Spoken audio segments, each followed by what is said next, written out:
జగిత్యాలలో రేపే బీఆర్ఎస్ బహిరంగ సభ నిర్వహించనున్నారు. ఈ బహిరంగ సభలో మాజీ మంత్రి జీవన్ రెడ్డి గులాబీ కండువ వేసుకొనున్నారని తెలుస్తుంది. దీనిపై స్పందించేందుకు మాజీ మంత్రి జీవన్ రెడ్డి ఉన్నారు. వారితో మాట్లాడే ప్రయత్నం చేశారు. కాంగ్రెస్ పార్టీలో పదవి రాకపోతేనే పార్టీ మారుతున్నారని చెప్పేసి, పార్టీలో ఉండి పార్టీపై ఇప్పుడు విమర్శించడం తగదు అని చెప్పేసి అడ్లూరి లక్ష్మణ్ అంటున్నారు. మీరేమంటారు? ఇప్పుడు ఎవరికి ఏం పదవులు వచ్చినాయి, పదవులు వస్తాయో అందరం గమనిస్తున్నామే. నా సుదీర్ఘ ప్రజా జీవితం 4 దశాబ్దాలు కాంగ్రెస్ పార్టీ అంటిపెట్టుకుని ఉన్నా. నేను ప్రతిపక్షంలో ఉన్నప్పుడు కూడా తెలుగుదేశం పార్టీ 2 పర్యాయాలు అధికారంలో ఉంటే ప్రతిపక్ష పార్టీ సభ్యుడిగా నేను పోరాటం చేసిన. ఇలా పదవులే పరమార్థమైనట్టయితే నేను ఆనాడే బీఆర్ఎస్ పార్టీలో చేరేటోని. నా పదవులు అధికారమే లక్ష్యమైతే ఆనాడే బీఆర్ఎస్ పార్టీలో చేరేటోని. శాసనమండలి సభ్యుడిగా నేను ఒక్క నాకు ఫిరాయింపు చట్టం కూడా అడ్డు రాదు.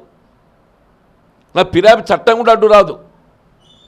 నేనే నాయకుడు, నేనే సభ్యుడు. నాకు ఇవ్వలేరు, నాకు ఇవ్వలేరు. నీ ఇవాళ అధికారం కోసం పోతే బీఆర్ఎస్ పార్టీ అధికారం లేదు కదా. వీళ్ళు బీఆర్ఎస్ పార్టీ ఏదైతుందో ప్రజల పక్షాన్ని నిలబడి ప్రజా సమస్యలపై పోరాటం చేయడానికి నేను ఒక వేదిక ఎంచుకుంటున్నా. వీళ్ళ ప్రజల పక్షాన్ని నిలబడి ప్రజా సమస్యల పోరాటానికి ఏదైతుందో ఒక సమర్థవంతమైనటువంటి ఒక నాయకత్వం, వీళ్ళు ఏ తెలంగాణ రాష్ట్ర ఏర్పాటు ఉద్యమ నేతగా ఏదైతే ఉందో, రాష్ట్రాన్ని సాధించడం జరిగిందో అటువంటి ఉద్యమ నేత నాయకత్వం లోపల ఏదైతే ఉందో బీఆర్ఎస్ పార్టీలో చేరి ప్రజల పక్షాన్ని నిలబడి పోరాటం చేయడానికి పోతుంది. పదవుల కోసం పోతుంది. నేను పదవుల కోసం వాళ్ళు ఉన్నారు. కాంగ్రెస్ పార్టీలు ఎవరైతే ఇవాళ ఇంకా రేపేం దొరుకుద్దో దాని కొనసాగేటోళ్ళు ఏదైతే వాళ్ళు తెలుసు రేవంత్ రెడ్డి గారి పాలన ముగియబోతున్నది. వాళ్ళు తెలుసు రేవంత్ రెడ్డి గారి పాలన ముగియబోతుంది 2 సంవత్సరాలలో. ఆయన ఈ 2 సంవత్సరాలు ఏదో అనుభవించాలని తాపత్రయం, అంత ఏం లేదు. ఇవాళ నేను అన్నాడు లక్ష్మణ్ గారు ధర్మపురికి వెళ్ళి శాసనసభ అభ్యర్థిగా ప్రతిపాదించాలని చెప్పి భావించినప్పుడు ఇదే రేవంత్ రెడ్డి గారు దాన్ని వ్యతిరేకించిండు. నేను ఈ ప్రాంత వాస్తవ్యుడు, గతంలో ఎన్నికల్లో ఆశీస్సుల ఫలితం పొందకున్నప్పటికీ రేపు ఎన్నికల్లో ఏదైతే ఉందో కాంగ్రెస్ పార్టీ అభ్యర్థిగా లక్ష్మణ్ గారికి విజయ అవకాశాలు మెరుగ్గా ఉంటాయని చెప్పని నేను పట్టుబట్టి కొట్లాడిని అంటున్నాను. నేను పదవుల కోసం అంటే మరి 20 మాసాలకి ఎక్కడ పోయినాయి పదవులు? 20 మాసాలకి పదవులు ఎక్కడ పోయినాయి అంటున్నాను. అంటే నేను ఇంకా పదవులకు వేలాడుతూ పార్టీలకు కొనసాగాలనా? వాళ్ళ ఉద్దేశం ఏంటి?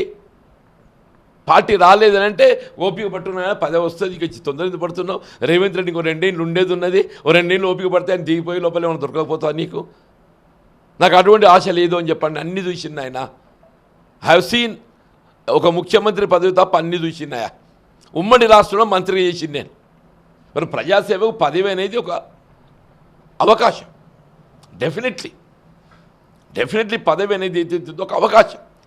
కానీ పదవి లేనంత మాత్రం అనేది అవుతుందో ఇవాళ ప్రజాక్షేత్రంలో పనిచేయలేము, ప్రజా సమస్యల పైన స్పందించలేమని చెప్పి భావిస్తే పొరపాటు అని చెప్పి అంటున్నాను. వీళ్ళ పదవి ఉన్నా లేకున్నా పదవి అనేది ప్రధానం కాదు. ప్రజల పక్షాన్ని నిలబడే ప్రజా సమస్యల కొరకు పోరాటం చేయడం నా బాధ్యత, నా కర్తవ్యం, నా విద్యుక్త ధర్మం. అందుకొరకు ఏదైతుందో వీళ్ళ బీఆర్ఎస్ పార్టీ ప్రతిపక్ష పార్టీ రాబోయే 2.5 సంవత్సరాలు ఏదైతుందో ప్రతిపక్ష పార్టీగా ప్రజల పక్షాన్ని నిలబడి పోరాటం చేయబోయే పార్టీ, ఒక ఉద్యమ పార్టీ. తిరిగి కేసీఆర్ గారు ఏదైతుందో మరో ఉద్యమం చేపట్టబోతుందని చెప్పంటారు. కేసీఆర్ గారు మార్పు కావాలని కోరుకోవడానికి 10 సంవత్సరాలు పట్టింది. కానీ రేవంత్ రెడ్డి గారు మార్పు కావాలని కోరుకోవడానికి 2 ఏళ్ళే. వ్యత్యాసం గమనించండి అని చెప్పి అంటున్నాను. ఇవాళ ప్రభుత్వం అధికారానికి వచ్చి ఆ పెద్ద మనిషిని పక్కన పెట్టి ఆయన ఉసురు పోసుకుంటారే, జీవన్ రెడ్డి ఉసురు పోసుకుంటారే. జీవన్ రెడ్డి ఏం తప్పు చేసిండే? నేను ఓడిపోయినాడు పార్టీ పట్టుకొని లేనా? ఓడిపోయినాడు పదవి ఉన్నా లేకుండా పార్టీ పట్టుకుని ఉన్నా నేను. అధికారం కోసం చూలి చంద్రబాబు నాయుడు గవర్నమెంట్ 10 ఏళ్ళు కొట్లాడినా అంటున్నాను నేను. ఇదే కేసీఆర్ గారితో ఏదైతే ఉందో ఆనాడు కాంగ్రెస్ పార్టీ అభ్యర్థిగా గెలిచి కూడా ఐ డిడ్ నాట్, నా కాంగ్రెస్ పార్టీ యొక్క సిద్ధాంతం, లక్ష్యం, రాహుల్ గాంధీ గారి నాయకత్వం చెప్పని తిరిగి కాంగ్రెస్ పార్టీ హయాంలో ప్రభుత్వం ఏర్పడాలని కోరుకున్నా. చివరికి ఏర్పడితే ఏమైపోయింది? ఆ కేసీఆర్ గారైనా ఏముండే ఈ రేవంత్ రెడ్డి కంటే, కేసీఆర్ గారైనా ఉండే ఆ ఆలోచన ప్రజల్లో వచ్చింది. మరి నేను ప్రజాభిప్రాయానికి అనుగుణంగా ముందుకు పోవాలన్నా, లేకుంటే ఇదే నన్ను ఎంత సఫికేట్ చేసినా, నన్ను ఎన్ని ఇబ్బందులు గురి చేసినా ఇట్లే పట్టుకొని ఉండమంటారా? కెమెరామెన్ రవితో హరి, మైత్రి న్యూస్, జగిత్యాల.